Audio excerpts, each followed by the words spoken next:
Traveling the Vortex.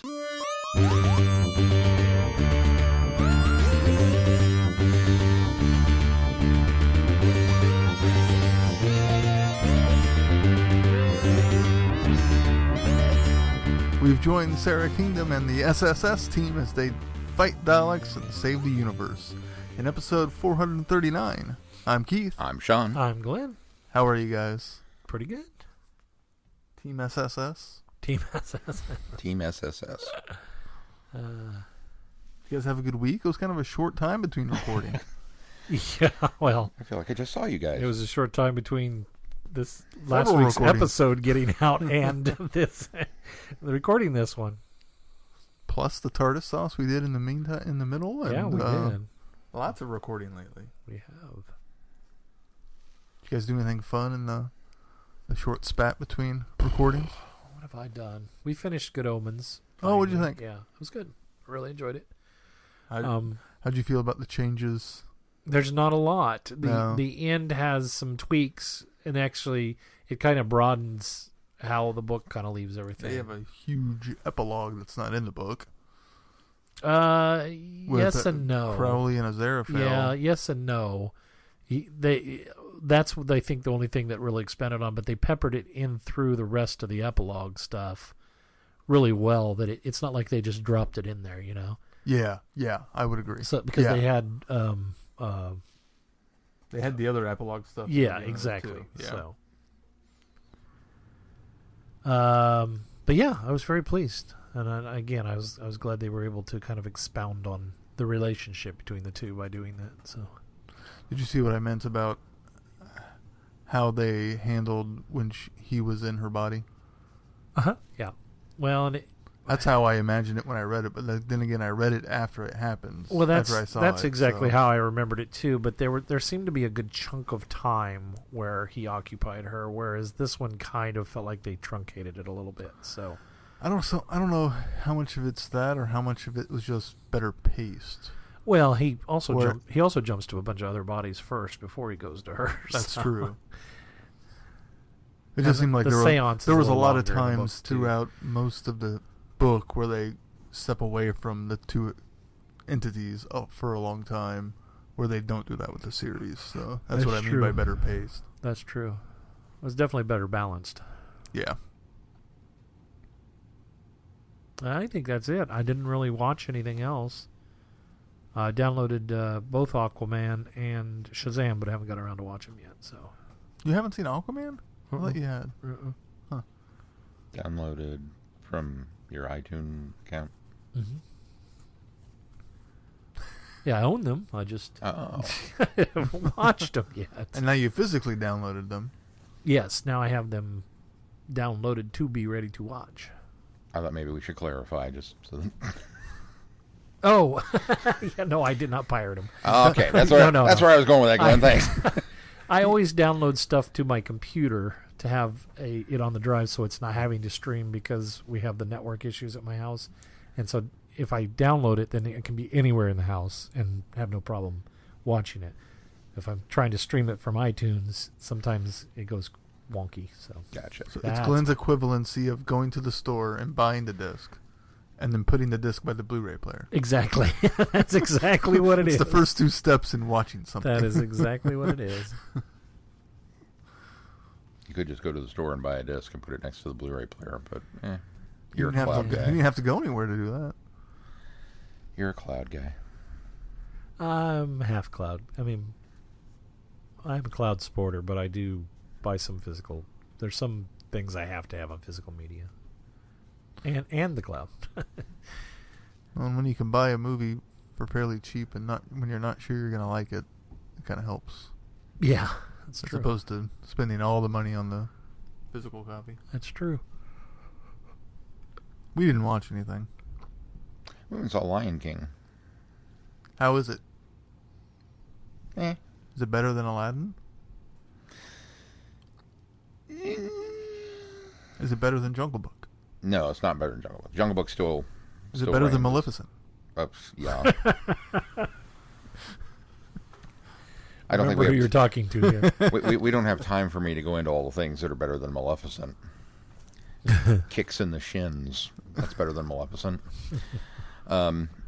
Losing all your information on your hard drive, better than Maleficent. Yeah, no, it's just kind of there are moments that they got right, like Circle of Life, when it opens and all the animals and they nailed that, and it's like, oh, sweet, you got it. But at the same time, I've always felt that the 3 minutes of Circle of Life is kind of the pinnacle of Disney animation. Like, that's just as good as it got. So it just that is the heights of the highs, you know. And watching this in live action, which you can't really even call it live action because it's photorealistic CGI. Apparently there is one live action shot in the movie. One? One. Way to go, Jon Favreau. Now they can call it live action. But, yeah, watching it in this format was just kind of like, hey, that was really great. Now I just want to go watch the animated one, you know, because it just kind of calls to mind. There was one part that I actually think was better than the animated film when they're dealing with Simba's decision to return. But for the most part, everything else was just kind of there. I mean, I love the beginning. I love all the stuff with the lions, and James Earl Jones coming back was great and whatnot. But the rest of it just kind of, you know, and even Shy was a wiggle butt. She didn't want to sit still for it. So if that's an indicator of anything, she was not enthralled. I've heard the new version of Circle of Life, and I wasn't impressed. No, Can You Feel the Love Tonight? Yeah. Beyonce kind of sounded flat. Well, that's the thing. The Circle of Life, of course, is great, and Just Can't Wait to Be King has got all this high energy to it, and Can You Feel the Love Tonight is just so well-loved and iconic. But the best song in The Lion King is Be Prepared. It's just hands down. That is the best song in it. And except for the live action version. Yeah, they didn't they didn't nail that one. I was kind of bummed because I was waiting, and yeah, no, not so much. So yeah, just another one in the coffers. And I saw a review that somebody else had posted where they mentioned the fact that we've now entered this phase of Disney where we don't want to really risk the brand by doing anything new, so we're just going to keep giving you what you've already had. And I can't say that I disagree with that. Watching these, it's a safe bet, especially for anything actually Disney branded. Yeah, and that won't stop me from going to see Mulan. I'm very hyped about that one. Or Frozen 2. Or Frozen 2. At least Frozen 2 will be a continuation and not just a remake. Yeah. Until we get the live action version, you know. It's not too far off, I'm sure. Yeah, that was about it. Wanted to get out and see Once Upon a Time in Hollywood. Just couldn't find the time to make it work this weekend. That's not one I really have much desire to see. All right, well, let's move on to news. No news. No news. It's such a short turnaround in recording. There hasn't been much time to put some news out. That means some stuff will come out tomorrow morning. Tomorrow morning, you can expect news. Well, then let's go ahead and move on to feedback. Feedback comes from Jamie. Jamie writes, "Greetings, Vortexers. Steadily plowing along, I think I'm finally past the Price is Right horn era and firmly entrenched in the feedback song variant era. Congratulations on graduation, Sean. It's been, 7 years now? A bit longer than that, Jamie, but yes. Thank you. Enjoying your comments on my Blu-ray replies, and again, I may come back to this when we reach that point proper, but I feel that though the economy is at least somewhat improving, people have more pressing costs than a new TV or media player or gaming system every year or every other year. And though 3D is relatively commonplace, it's still a gimmick. There are the people like me who just don't care for 3D, as well as the people with glasses and or eyesight issues who can't watch 3D without problems. Maybe it's not a format war, but I think the rapid succession of formats is moving too fast for people to catch up, and they'll either give up in confusion or because it's unaffordable. Yeah, I hadn't really thought much about the 3D part of it, but I will say that I would be tempted to go buy a TV and a player if it meant that I could watch the 50th anniversary in 3D. That one might be worth it. Well, there you go. There's your... So it's cheap now. Nobody wants it, right? I know, right? On to the episodes themselves. Episode 118. I love hearing your speculation on the 50th anniversary. Speaking of. This time it was the casting of David Tennant and Billy Piper. Wondering if it would be the 10th Doctor or the Meta-Crisis Doctor. Notice it was just assumed that Piper was playing Rose because all the energy was spent on what form Tennant would be taking. That's more of how much we think of Piper. Don't be mean. Not inaccurate, but don't be mean. As for the Bells of St. John, I enjoyed this episode. Just rewatched this, actually. I thought it was well done and a fun episode. The return of the great intelligence after the snowmen was very good. I did enjoy your speculation as to the only person who the woman in the shop could be was River. To be fair, it was a good guess at the time, although any of the Doctor female companions probably could have fit the bill. I really liked, though, that it turned out to be Missy, whom we hadn't even met yet. Shows Moffat planning ahead. Also, I thought the Wi-Fi and tech speak that was on screen felt very Sherlock.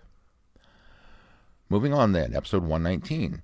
Has Glenn's opinion of Eccleston changed at all? I'm kind of confused about his views. Did he enjoy being the Doctor and wish that he could have gone longer? Or did he just hate the production team? Or does he just not want to do a one-shot appearance repeat of a character? He seems to be very contradictory. But to be fair, I'm hearing most of these second or third hand. I liked his Doctor and would love to see him join the ranks of Big Finish.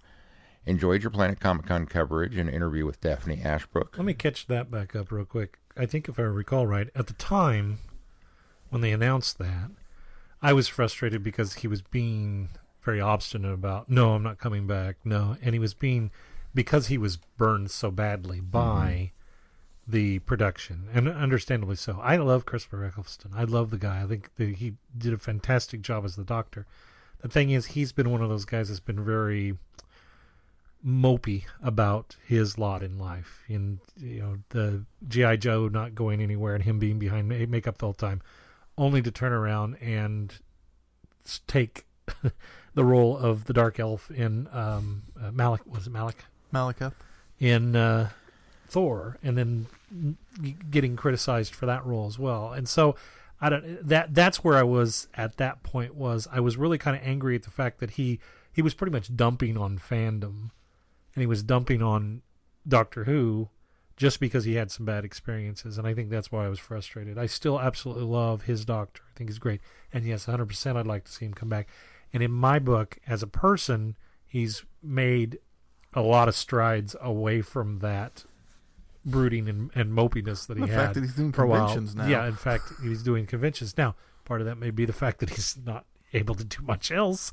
And so he's looking at conventions as well, you know, I can supplement some income. I don't know if that's the case now, but at least he is reaching back out to the fans. And he was very gracious right around the time that came out. He, was kind of coming out of that, absolutely not going to do it. He was very, supportive of the 50th, even though he wasn't there. And then straight after that, he started really kind of connecting with fans, doing the Instagram stuff he did for the proposal and all that kind of stuff. So he's made his way back into my good graces as an actor, but I've always absolutely loved him as the Doctor.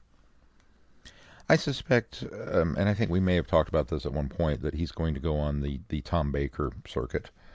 That it was, no, I'm done. Never coming back. Good luck to you all. And I'm not going to talk about it for 20 years. Or the Shatner, will you just get a life? And then eventually he'll come back around and warm back up to it, and probably even be in some projects. I know he had that one quote about never bathe in the same river twice. But... I don't think so. I think he was enthralled enough with the character and what he did with it that if given the opportunity to come back under a different banner, different production company with enough water under the bridge, he'd be all right with it. Yeah. So I hope so. We can always hope. Jamie continues, enjoyed your Planet Comic-Con coverage and interview with Daphne Ashbrook. Sounds like you guys had a lot of fun. Moving on to episode 120. More 50th anniversary speculation and announcements. Kate Stewart returning. Oh, there are pictures of someone in a Tom Baker scarf in the same scenes. Probably just a stagehand. You guys thought Osgood was just a lowly stagehand? Not that there's anything wrong with stagehands, but still. The Rings of Akhenaten. Yes, this was a good episode, but not necessarily a favorite of mine. I mean, it was fine, but I just found it average. Wasn't bad or even meh. It was just at the low end of good. Cold War. Now this was a great submarine blockbuster crammed into 45 minutes. It's got the feel of both Hunt for Red October and Alien, all crammed into a tight little package. I just rewatched this one, although it had some similarities with the Ice Warriors, such as finding a single ice warrior in a block of ice that then gets out and threatens the base. And yet this one is so much more watchable. I'd say that this one is where the shorter runtime works in its favor. David Warner works well here despite not having a huge role. Just a great episode with the Ice Warriors done very well. Episode 121. Keith, Darth Plagueis is indeed an excellent book. Really enjoying your speculation on the 50th anniversary and even the season 7 finale. Can't wait to hear your thoughts on it. Okay, Hyde. It was an okay episode. Decent enough ghost story with a time travel twist, but I wasn't overly thrilled with it. Maybe it's because I'm not a fan of ghost stories. Same reason I'm not a fan of The Unquiet Dead or Winter for the Adept. It was nice to see the Doctor get scared sometimes, but otherwise just a middling episode for me. Like Glenn, I'd have to say it's probably the worst of Series 7B for me, too. Prisoner of Time, Issue 3. I really enjoyed this one. The art is good, the aliens are very Pertwee. I just enjoyed the story. The CIA guy looked like Peter Dinklage's Bolivar Trask from the X-Men film. It was just an all-around great comic story. The best of the series so far. An interesting theory of who the villain is. Wrong, but interesting. Vengeance of the Stones. This was just a forgettable piece of Who. I remember I listened to it, and that it had Yates, and it was a Third Doctor story, and that's about it. I don't mind the format, I just didn't care for this one enough for even the general idea or plot points to stick. Last episode for this set, episode 122, Journey to the Center of the TARDIS. I remember watching this and enjoying it, but not much else. Although granted, it's been 6 years, but nothing really sticks in my mind. As you bring things up, I sort of remember. I just don't have anything to add. By the way, what was the cause of the TARDIS's explosion in Series 5? Was that ever explained, or explained satisfactorily? It was explained. Satisfactory is another question. It was the silence broke off and somehow got into the TARDIS and made it explode. We kind of got that explanation as a line drop in Time of the Doctor. Dun, dun, dun. Ooh. Ooh. Which then caused the crack, of course. The Third Doctor Revisited. It's been a while since I've watched this one. Sounds like you guys weren't overly thrilled with it, and that it was just too basic. Still, it's a good effort and great for new fans. The Third Doctor, played by John Pertwee, definitely was a man of action. Anti-establishment, but with a kind heart. James Bond with alien invasions. I find it interesting that Pertwee, who served in the military alongside Ian Fleming, is chosen to play a Bond-esque Doctor. I like the Third Doctor in some ways better than Troughton, although I think myself more likely to throw in a Troughton story than a Pertwee story if I want to watch a random Who serial. I would definitely pick Terror of the Autons as the definitive Third Doctor story. It's got the Third Doctor, Joe, Unit, and the Master, introduces a companion, a recurring villain. It's just fun. I have finally finished Tom Baker's run in my Who watch through today. This is May 16th. It's taken me nearly 3 years, but I've watched every episode of Tom Baker. One thing I've noticed is the age of the characters. I'm used to Big Finish for my 5th, 6th, and 7th Doctor stories. Now, I haven't at the time of this writing started on Peter Davison, but listening to Nyssa on TV, I'm shocked at how young she sounds. I guess I shouldn't be surprised. Maybe the surprise is that Tegan doesn't sound any different. Adric? Well, I can't tell since I haven't listened to any Big Finish with him in a while, but I look forward to hearing the age difference in Peter Davison's voice, if there is any. So, that's it for now. Enjoying your podcast and your discussions. Your tangents are fun, but I do see why you've cut most of them out. Looking forward to what's coming up. Keep up the good work, Jamie. Thank you, Jamie. Thank you, Jamie. Thank you, Jamie. That's it for feedback. All right. Well, if people want to contact us, how can they do that, Keith? Just go to our website and fill out the Send Us Feedback tab, and it will come directly to us, or you can send it to feedback@travelingthevortex.com. You can also reach out to us on any form of social media. Very good. Let's move on to our reviews. Doctor Order, right? Right. So what do we want to start with? I think we should do the Dalek Outer Space Book stuff first, and then the Destroyers. Okay. I don't have a synopsis for those. Okay. By arrangement with BBC Television, the Dalek Outer Space Book. Of course, we're not reviewing the whole book. We're just doing the 2 stories in it with Sara Kingdom. But The Outlaw Planet. This is one of those... just a note on the book itself. If you can find a copy, grab it, because it's just amazing. This is the kind of stuff that's that barely licensed kind of material, but yet it's so much fun. And the first story, the Dalek, what is it called? The Dalek Trap, kind of for me felt right in there. It's very Flash Gordon serial. Yeah, that does look like it. Both in art and kind of even in story. what do you mean by barely licensed?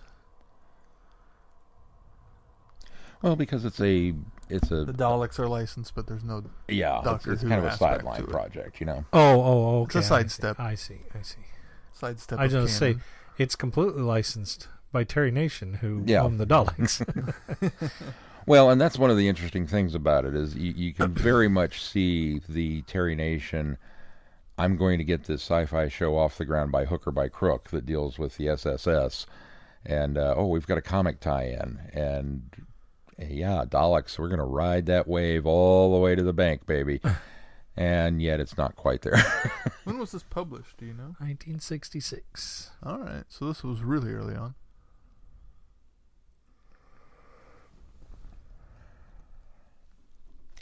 But yeah, it's very. I said before, it's Flash Gordon, both in the look. I mean, the rockets have fins, and even the artwork is in that style of some of the early Flash Gordon comics. It just happens to have Daleks in it. And I started having a terrifying nightmare flop sweat flashbacks when we get the Strata Obscuro illustration, because I'm looking for the trench or the chasm, and it's not listed, but I'm sure it's in there somewhere. And it took them days to cross. Well, that comes up later in the Destroyer. Yeah, I'll get there.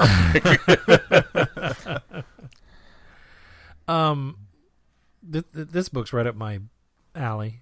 The whole thing is terrific, but these stories in particular, they have this kind of B-movie feel or 60s pulp novel feel. You know, they just have, there's a bit of nostalgia associated with the era that these are a product of.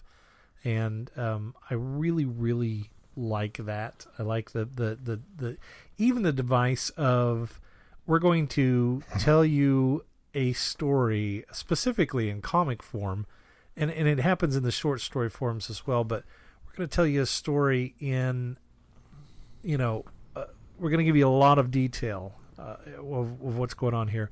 We're going to give you a lot of lead up, and then at the end we're going to wrap this up with, and the Daleks were chased off to Skaro. You know what I mean? The Daleks were destroyed. Yeah, both of these stories do that, where there's a lot of exhibition, and then the resolution of it is wrapped Exposition. up in exposition. What'd I say? Exhibition. Exhibition? No, an exposition. Excuse me. There's no exhibition. A lot of exposition, but then there's not a lot of substance to the conclusion. But there's something kind of quaint about that sometimes too. I don't want it in all my media, but it seems maybe because I've read a lot of comics and things from this era, but I think it sort of lends itself to that era, and so I'm actually okay with it in this kind of format. It definitely has, pulp is the right word for it. It definitely has a very pulp feel to it with, it's a short story, so it's not going to get too deep into the weeds on anything. It's going to give some cool, kind of neat ideas and some action and some excitement, and then it's going to wrap itself up, and the characters aren't really going to advance too much, and the enemies are going to be destroyed. It's just a fun little popcorn types, short snippets of stories that you can kind of pick up and go where you want. And I like that Sarah's featured heavily in both of these. This is the 1960s, and it could have easily been, Oh yeah. loaded with sexism and all of those different tropes that we got in the 1960s, pre-feminism and equal rights and that kind of thing. But it doesn't, there's shades of it, but it's not there. It's not prominent. Yeah, and I think that's what I liked about it as well, as she's treated for the most part as, an equal to everyone else and to a specialist in her area. And she's ends up having a really strong story in the comic version that she has, where she ends up, having to kind of thwart things on her own. So, yeah, I thoroughly enjoy these. And yes, it's Daleks. Of course I'm going to love them. But there's something very, very quaint about these stories and all of the Dalek stories from that time. And I like how this kind of gives a info dump, if you want to call it that, of how the SSS started, because they just kind of show up in Dalek's Master Plan and we don't know kind of the origins or where they came from. In fact, the beginning of that serial, it almost comes across as their Mavic Chen's personal, security force, where this obviously tells us a bit more, and that they're not, that they're actually trying to do some good, as opposed to just being the muscle for the horrible dictator. Right, exactly. It gives us some substance to the character of the organization rather than just a henchman. Yeah. I think it also lends some credibility as to, and I think maybe this comes more so in some stories we'll review in the future, but I think this gives some credibility to Sarah, even though, we start off on the wrong foot with her in Dalek's Master Plan, because, she's at first she's the adversary to our heroes, and then ultimately finding out that, Brett was her brother, and she ended up killing him. I think it gives a little more breadth to the fact that there was so much, if you retroactively fit these as continuity, at least, maybe not canon, but continuity, it kind of gives her character a little more breadth in order to understand how specialized she was in her field, and how, they're obviously been battling the Daleks for a long time, and she has absolutely no suspicion that her, that Mavic Chen, the leader of the solar system, is in league with them, and so she ultimately thinks she's doing the right thing when she does what she does in Dalek Master Plan. So I think this kind of helps maybe give her a little more bolster as a character, and the organization as a whole. Agreed. You're very quiet, Sean. Are you catching up? No, there's these are the I'm trying. The one that I've got is the Doctor Who.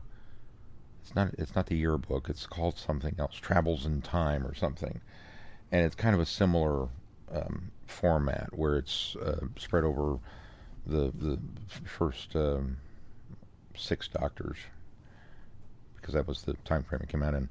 And it kind of alternates between a comic and then a short story, and some of them are illustrated short stories, and some of them are just text. And it was very nostalgic to go back and read this, and it was fun to get it from an era that I'm not as familiar with. I think it does well to kind of place you in the mindset of young people at that time and what they were experiencing, prior to us. We're used to kind of what they call the late silver age of comics, and the late silver age of some, pop culture, and to just realize that this is only, 10 to 20 years before we were engaged in that stuff as a young person. It really kind of puts you in it was the same, but it was different. Yeah. And it's very similar in a lot of those style of the era, where, you've got maybe a 15-page story, and the first 14 are cliffhanger serial adventure type stuff. and there's one page of setup at the beginning that doesn't really even get into the full-blown, well, like Sara Kingdom, Space Security Agent, for example. We get one panel of her showing that she's strong, which has nothing to do with the rest of the story. And then we get a whole bunch of stuff about you're heading off into the unknown, this planet sucks, there's low oxygen, here, take some candy. Okay. Oh, by the way, what about the professor? Yeah, kill him if you can't save him. Where did this get? What? I mean, it just kind of was dropped in there. It's like, oh, there is a professor. Okay, so that's apparently the mission. I had to laugh pretty hard at the kind of explanation of why she needed the candies. I don't think they chose quite the right word of these humanoids. No, you're already a humanoid is kind of description of a shape of person. I think they were trying to go Robo-Men, but didn't want to do Robo-Men, Maybe Terry Nation didn't own Robo-Men. Well, I had to laugh that they just didn't quite get land. He certainly did. I think what he did is he refined her humanoid into Robo-Man because Robo-Man would have come later than... no, it would have been earlier. Robo-Man were in a Dalek Vision Earth, right? Yeah. Yeah, so... He must have just changed his mind. He was just changing the idea behind it, that it was, based off the oxygen instead of the things they put on the robots' heads. Right. That's what they were trying to do. They were no longer mechanized. It had to do with the chemical imbalance because of the lack of oxygen, which was kind of not very scientific either, but that's okay for his. It's a little hand wavy. Yeah. It's one of those things. It's just enough science. It's wrong, but, It's like the black hole. Yeah, okay, I'm going to allow it because I'm having fun. One of the things I thought was interesting was I think it was the Outlaw Planet really sets up the SSS and explains, everything out from, who they are, what they do, the kit, the devices that they use, the spaceships and all that kind of things. But then later on in this book, which I don't know if you guys read it, there are these little breakout things that talk about all of those things. And in fact, one of them is almost word for word. And I thought, well, if you were going to put this later in the book, why did you go into all of that explaining of that? Page filler. In order to turn around and then go, oh, we're going to do it again. We got a blank page. We got to fill it somehow. Yeah. So this little dossier here, it's the exact same thing that you get kind of in the beginning of that story, but it's very reminiscent to the style of prose reminded me of who's the author? The big pulp novelist from back in the 50s. Is it Hubbard? Did Hubbard do, other than Dianetics, did he do like legit pulp novel kind of stuff? Oh, I mean, besides the science fiction stuff that he did? Yeah, well, and specifically science fiction. Well, don't even get but he did. I mean, he did. That's what. Well, that's what I'm. He was a science fiction fantasy writer before he created Scientology. But was it the pulpy stuff? I don't. I only read Battlefield Earth, and I didn't think it was. I didn't think it was particularly. Yeah, that one's not pulpy. particularly pulpy. It's more sci-fi. I think it is L. Ron Hubbard. I think there's one called the Great. I'd have to look it up now, and I can't think of it. It's the Great something, and it's all about this treasure hunter guy, and he goes off to find the thing on the planet. And I listened to the audiobook for it, and it's completely done like the guy refers to himself in first person. I can't think of his name now. Jake Stone, whatever it was. Jake Stone wouldn't take no for an answer. Jake Stone was going to get the treasure. Jake Stone, and this is the guy monologuing as he's going on the thing, and it's just dripping with this kind of machismo era, stuff. And these stories kind of reminded me of that in the way that they were presented. Just the writing style and the short punch and the quick climax at the end. It was just kind of like, this is very much in that vein, which it just was a lot of fun. All right, well, shall we move on to the Destroyers? When the crew of Explorer Base 1 is attacked by the Daleks, space security agents Sara Kingdom, Mark 7, and Jason Corey investigate. they discover a plan that threatens the future of the entire galaxy. Bum, bum, bum. I don't know if I'd go that high. Glenn and I appear to be on the same page. We could be in trouble. I thought this was okay for what it was. It didn't get me super excited. I had to rewind a lot just to try to, because my mind wandered too much while listening to it, even while driving. So there's something about it that, just wouldn't stick to my brain. But a lot of it felt, maybe, I don't know if I just went into it with the wrong expectations, but it felt kind of unnecessary. I get that they were, what Big Finish did with trying to recreate what Terry Nation was planning to do with the pilot, but I can kind of see why the pilot didn't go anywhere. So here's the thing. I think I liked it because of what it is. I think listening to this both times that I've listened to it, it feels like a 1960s science fiction television story. It does feel like that, yes. And it doesn't quite feel like Doctor Who, although it has elements of the things that are invoked by classic Doctor Who. But it really feels to me as though it was written geared towards an American pilot to me. So it feels more like a Lost in Space would be too campy, but Star Trek would be just a little bit more professional than this. But there's somewhere in between, maybe like an Outer Limits type story, or I'm trying to think of some other sci-fi that was on television at the time that was serious sci-fi.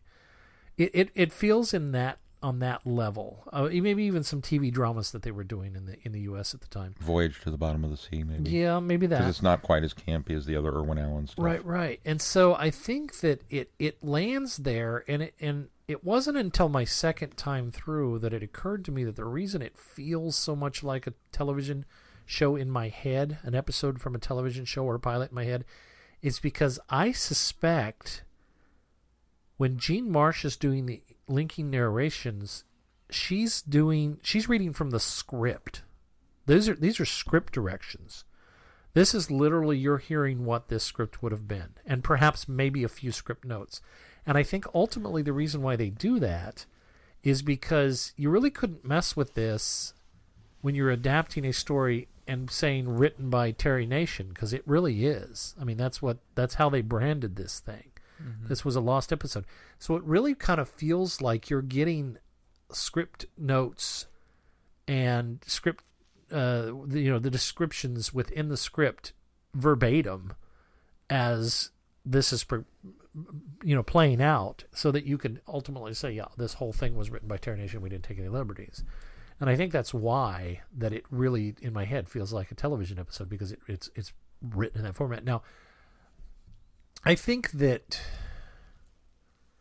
there were probably other reasons beyond it's not a great story that it didn't get picked up. I think the one detriment it has going for it is it doesn't stand well enough on its own. It really feels like the first episode in a arc of things going on, and by that I mean the way it ends is very much a setup for the rest of the series. And the ending had me excited for the rest of the series, but getting to the ending was a bit of a struggle. Well, and I think that the danger of doing that is you suddenly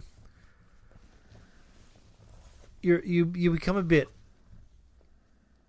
egotistical or pretty sure of the fact that you're going to land this. And so I think that could have maybe been a turnoff for some executives that might have said, had you produced something that had a little bit more of a finale in the ending, you might have gotten a chance and then get viewers in front of it and then continue your story from there. But I think when you end it with this is a whole setup for a series, I think then you turn off a producer that goes, well, I'm not even sure I want to do one episode of this to see how it goes, because you're thinking that it's going to go. You're already, overconfident with the ability of what we're doing here. And so I wonder if maybe that had something to do with it, because it's not a terrible story by any stretch of the means. No, and it's fairly basic too. Yeah, and unfortunately, there's not a lot going on visually. It's a lot of hiding from Daleks, hiding from vegetation. Which I think I probably would have enjoyed it a lot more if it were visual. Right, and I think that I wanted to know more about her brother. I wanted to know more about, but I didn't expect much, knowing that this was a failed television pilot script. See, and I think part of my issue was I didn't realize that was what it was going into it. I thought this was like more a prequel to Dalek's Master Plan, where it's not. No.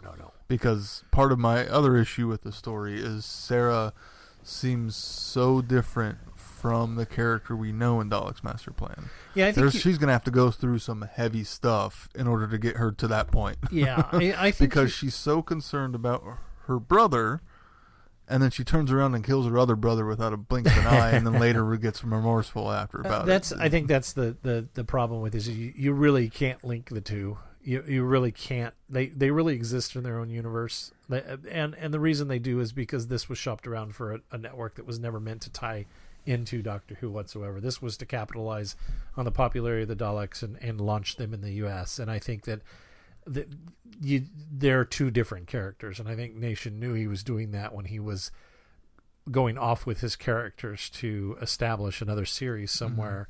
He knew that he was going to separate. I think he took some of the things that he liked about Sara Kingdom, and that was it, and kind of redeveloped her as a character, and would have redeveloped her quite differently than we end up with in Dalek's Master Plan as well. I think that's probably part of the problem that I had with it, is I also did not realize this was a failed script. In fact, I didn't know it was part of the Lost series. This is not a failed script; it's an unproduced. Unproduced, script. pardon me. It actually was a script. You are 100% correct in that. I stand corrected. I didn't even realize it was part of the Lost Stories collection, even though we've talked about it. It just kind of was like, it wasn't until I went back. So when we broke into linking narration, and it wasn't quite Big Finish audio, wasn't quite audiobook, wasn't quite companion chronicle. I mean, it didn't really fit in any one of those slots. It was something different, and it took me a moment to kind of catch up to it. Then once I got up and running and got up to speed, it was, as Keith said, I think I would have enjoyed it more if it had been a visual aspect to it, because so much of it is the cliffhanger style. We're hiding from the Dalek, don't move. Oh, we made a sound and they came back. Oh, there's a plant crawling on me. Oh, there's there's just so much of that that is visual that would make for a pretty decent episode of Who. And yet it's not Doctor Who. It's very much Mission to the Unknown, where it's kind of this sidestep into this is what else is going on in the galaxy, and the lack of an ending. While I totally get where he was going with it to set up this series that didn't wind up materializing, was a little frustrating, because it wasn't just the fact, I could deal with the fact that the Daleks got away with the brother, but it doesn't seem like we resolved anything else either within the confines of the story. It felt like most of it was moving the pieces around the board so that we could just miss them taking off from the headquarters and realize that the brother's with them. Yeah, had they actually saved the brother, but the Dalek threat was still out there lingering, that would have given a good resolution to the overall story, and yet still let a plot thread continue the series. I think that was the big thing he messed up with, was not having the brother get rescued. The other thing, and Jean Marsh is great. Oh, she's fantastic in it, both as Sarah and as the linking narration.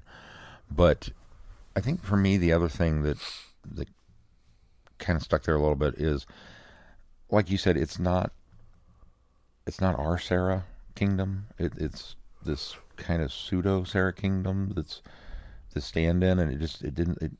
You know me, I like continuity. I like canon. I like assembling things in my brain and going, yes, this is all one massive timeline. And then this one's really hard to shoehorn into. Oh, trust me, I'm doing it. But The only way I can shoehorn it in is because there was discussion in this episode of that it wasn't quite the year 4000, right? And Dalek's master plan takes place 4025 or something like that. It's fairly decent into the 4000s. And the fact that I just kind of have to chalk it up to she's a new recruit and is unseasoned and is gonna, she's so fresh and so young that all of this affects her in a way that it doesn't in the future. That's the only way. That actually works for me. That makes it work a lot better. And in fact, I'm glad you brought that because it's exactly how I had canoned it too. Was she's just very young and green. Yeah. This is the very beginnings of her time in the SSS. Well, because Sara Kingdom in the episode in Dalek's Master Plan she'd be in charge of this mission. Mm-hmm. Yeah. Versus hanging out with the robot and the other guy and taking orders from them. Right. Which, again, now that Keith has kind of planted that seed for me, that really does mentally retcon a lot of it, because I was kind of frustrated that you had mentioned in the stories that there didn't seem to be a lot of misogyny or sexism dealing with the character, and it felt like there was more in this. There is in this, yeah. You stay here while we go investigate the cave. I'm glad you brought that back up too, because while I didn't feel it in the Dalek Outer Space Book stories, it's much heavier here. It's much more prevalent in this story. And I got to be honest, Mark 7. You could do a whole series about this guy. I was fascinated by this robot. Even whatever modulation they did on his voice, where he wasn't quite There's human. Not much modulation. There's not much there. Yeah, He's not robotic, but it's really just enough to put a tint to it. And I was just, he captivated me. He was like, yeah, more of this. Mm-hmm. I think also something that lends to the fact that the brother in this is David Kingdom. Her brother in Dalek Master Plan is Brett Vines. So I think there's a lot that you can do with telling the backstory of Sara Kingdom to maybe David and her are a lot closer because they're from the same mother, but Brett maybe is a stepbrother. Yeah. And maybe there's some history. Not that Britt's a bad guy, but maybe there's some, jealousy or animosity that has crept up, and maybe Brett enters the service sooner or advances faster. So I think that why I think you could take a lot of finessing without having to do any shoehorning and finesse this story and all of these Sara Kingdom stories that we read into work with Dalek Master Plan. I think there's a lot there that we just that happens off screen that makes it work. I'm going to do you one better. So David Kingdom at the end of this episode is trapped and prisoner of the Daleks on this Dalek ship, and it takes off, and their plan is we're going to hit Earth. We're going to knock them out. But the Daleks, being the devious tanks that they are, decide, well, we should go back in time and hit them, because that would solve a lot of our problems if we can conquer the Earth prior to the SSS coming along, So this Dalek ship goes back in time to attack the Earth. And David winds up getting loose. And he's fighting for the resistance on Earth during this Dalek invasion. The Dalek invasion of Earth. And then he winds up meeting a young girl named Susan. Did David change his last name? I was going to say he did have a last name. Yeah, he wasn't David Kingdom. That we're aware of. No, he actually had a different last name. It's his middle name. Okay.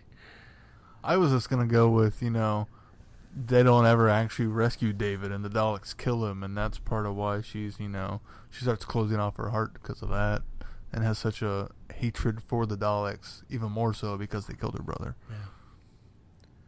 I like mine better. It all works except for Sean's stuff. But It's another Terry Nation story. He owns that one too. Come on. I think that's a little too Moffat for Terry Nation. I don't know if Terry's that clever. He's not. I love Terry, but he's not. No.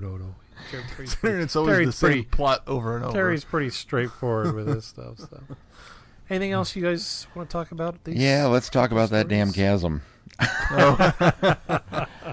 At least they didn't really have to cross it this time. They just almost fell in it. No, but it was perilous, and they couldn't figure out how they were going to get across, and it took them forever to find the mechanics to extend the bridge so they could get across it. I'm curious if this was a callback on purpose. If this was Terry having a bit of a laugh. No, Terry just likes chasms or Dalek stories. Yeah. Because when you've invented a bad guy that rolls on wheels, it makes total sense to put a chasm in your story. Yeah, you want to talk about the flop sweats from the previous story coming back in full force. I'm in my car listening to this audio. What do we do about this chasm? Oh, God. Oh, no. I almost had to pull over. It's back. This chasm will not die. Whole new planet, same old chasm. They just have to have one underneath their base wherever they go. Wherever they go. There's your episode title. Yeah. All right. Is there anything else we want to talk about? No, I'm done. All right. Well, Sean, what are we coming up on the schedule? Some time off. Yeah, listeners, we do want to mention that we are kind of at the end of our schedule right now, and so we are going to take some time off to kind of recuperate, to kind of refresh, to kind of get back into the groove of doing some of these reviews. After, what has it been, 8 years? Almost 8 years. And we've taken very few breaks. There's been one from here or there, but we just want to assure the listeners that we're not going anywhere, that this is really kind of just a refresher for the four of us. And we're going on hiatus for the summer. We hope you enjoyed season 1, all 8 years of it. We'll be back after we'll be back in a month with season 2. This is our cliffhanger. Yeah, we've got some fun things in mind, and we may obviously still keep tabs on the Facebook page and whatnot, because we'll still be posting and updating you as to some of the fun things that we're doing. Right, we're not going anywhere. Yep.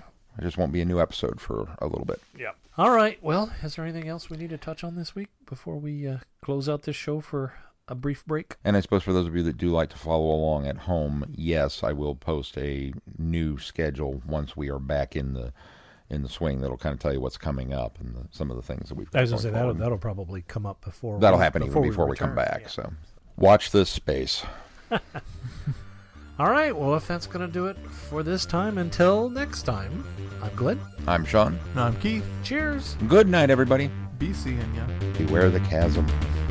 You have been listening to Traveling the Vortex. Doctor Who and all of its associated programs are owned and trademarked by the BBC. No infringement is intended or implied.